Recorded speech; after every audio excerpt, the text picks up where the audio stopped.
As I mentioned this morning, two guys had picked me up, brought me back to the condo where I lived. And I slept for 16 hours. When I woke up in the morning, I had what I call the tinglies and the crawlies. The violent withdrawal symptoms had begun. I was shaking like a leaf. I had to have a drink, and I remembered that I'd hidden a bottle of Smirnoff vodka in a back closet behind a lot of dirty clothes.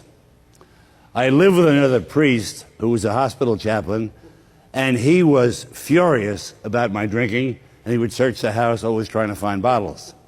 But I hid this one safely from him. So I went down into the closet, picked up the bottle, brought it out into the kitchen, got a tumbler, poured 3 or 4 shots of vodka into the tumbler, splashed a little bit of orange juice, lifted it to my... Oh, I had a towel around my neck because I was shaking so badly. I used the towel as a pulley to hoist the drink up to my left because I was shaking so badly. I couldn't get the drink down. I tried a second time. I tried a third time. I felt a violent pain in my stomach. And I had a strong sense that I was dying, which was later confirmed. If I had not gotten help, in 2 to 3 hours, I would have gone into alcoholic convulsions and died. Well, I tried to dial a friend to get help, but we didn't have a touchstone, only a rotary phone. I didn't have the energy to dial the numbers. So finally, I mustered all my strength. I dialed 0, and I begged the operator to call Alcoholics Anonymous. I gave him my name and my address. 20 minutes later, there's a rap on my door. The door is open. I was too weak to get up. I just said, "Come in." And this guy, his first name was Joe. His last name began with the capital letter B, and I can now reveal it because he's dead. His last name was Brennan. He saw me lying on the floor in a T-shirt and a pair of jeans. Didn't have a clue who I was. I didn't have a clue who he was. He scooped me off the floor, raced me down to the detox center at the local hospital, where I began the agony of withdrawal. Anybody here who's been down both sides of the street knows that withdrawal from heroin addiction and withdrawal from chronic alcoholism in the first 4 days are the same excruciating experience. I'm not going to dwell at any length in that odyssey of shame, pain, self-hatred, and guilt, and near death, but I mention this because this guy, Joe B., saved my life. He told me he was a Roman Catholic. He hadn't been inside a church door in 26 years. The first thing when he picked me off the floor was what he said, "Your Father in heaven is going to draw a lot of good out of this for you and many other people." He slept outside my hospital door for 5 nights. He asked nothing in return. One day he walked into my room carrying a June 1957 copy of the American Medical Association Journal describing alcoholism as a biopsychological disease. Now, this might sound like a cop-out to you, and I can really understand why it would if you've been deeply hurt by an alcoholic in your family or nearby. But it was a healing, life-giving, transforming word for me. He said, "Brennan, you should be no more ashamed of being an alcoholic than a diabetic. You got a disease, man, and though it can't be healed, it can be arrested through abstinence." Joe B. lost a fortune of $2,800,000 through his own alcoholism.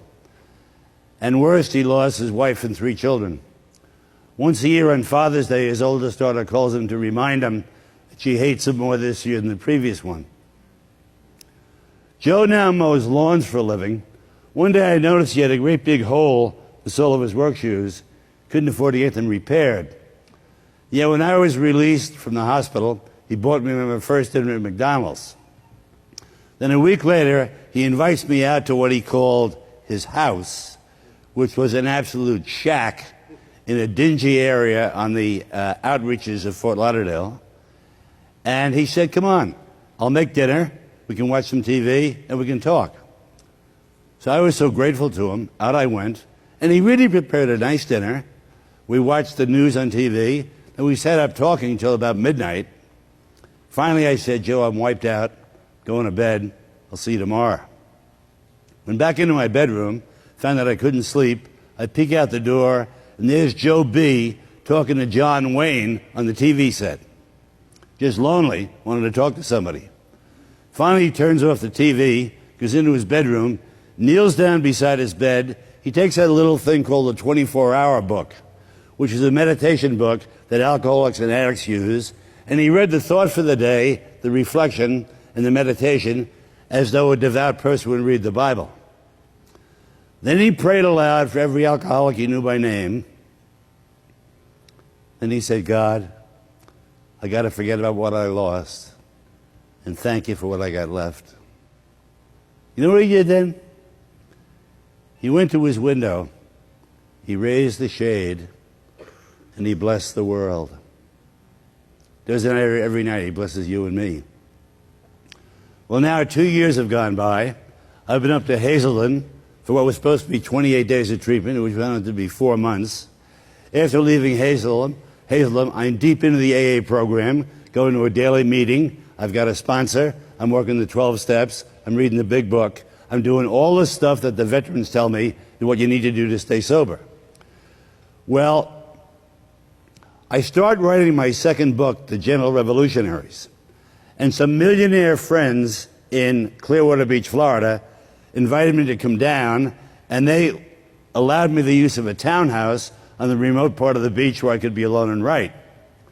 Through the AA grapevine, I learned that Joe B. had moved from southern Florida, Lauderdale, up to central Florida, Clearwater. I didn't know how to get a hold of him. So I called the central office of AA, and I said, ma'am, I'm trying to locate a recovering alcoholic named Joe B. She said, describe him. I did. He said, that's a sad story. I'm sorry to tell you this, but he's drunk. I said, ma'am, that's impossible. Let me give you a really full explanation, a full description of him. And I did in great detail. She said, he's been drunk for the last 8 months. I said, you're lying to me. That man saved my bacon. He would never get drunk. Now tell me, where the hell is he? She said, get in your car. Drive into Tampa. Go to Skid Row, you'll find him. Hop in the car, drive the 27 miles into Tampa. Locate Skid Row in the 3rd street corner, diagonally across. It's a guy I know, it's Joe B. He's my build, my color hair, about 10 years older. I walked over and I said, hey, Joe.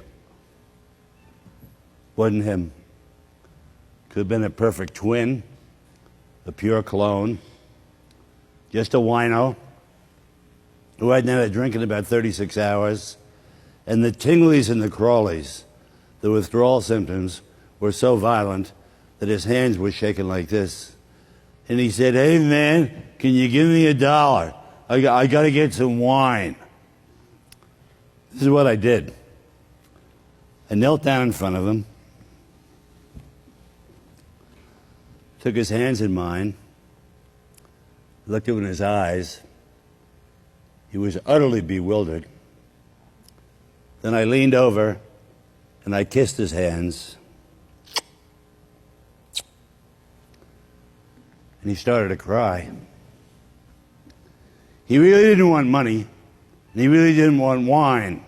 He wanted the same thing I wanted 2 years earlier on my living room floor in Fort Lauderdale.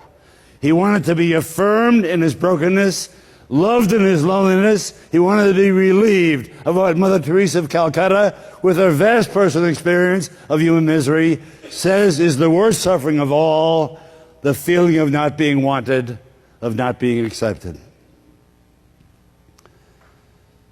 Well, I never found Joe B. Happened the instrument God used to get this winer to a detox center, later to be reconciled with his wife. But no Joe B. Now it's 2 weeks later. I'm down in the townhouse. I've been going to a daily AA meeting in the city of Clearwater, and I invited 5 recovering alcoholics down to my townhouse to have an 11-step meeting.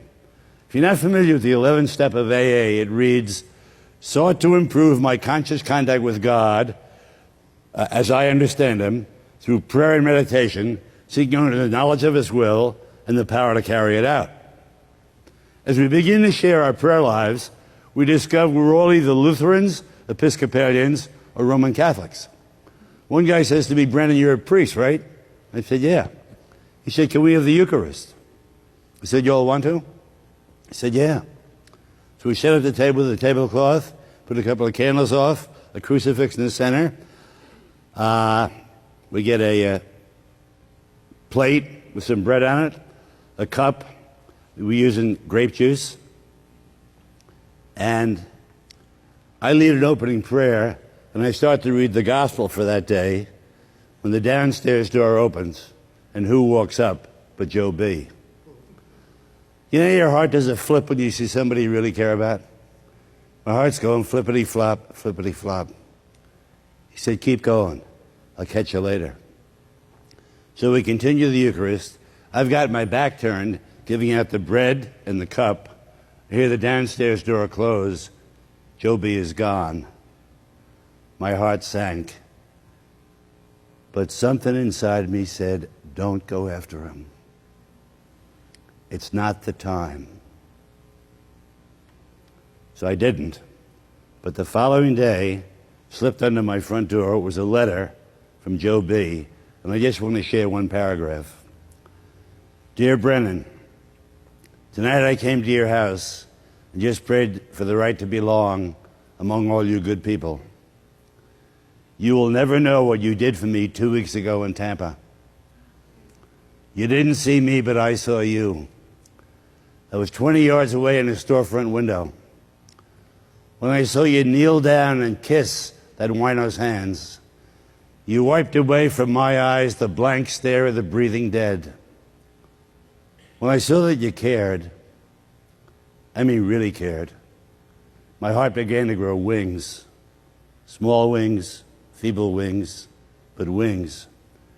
You breathed life into me. I want you to know that. I had a bottle of Gallo wine in my hand. I dropped it in the trash can. Haven't had a drink since.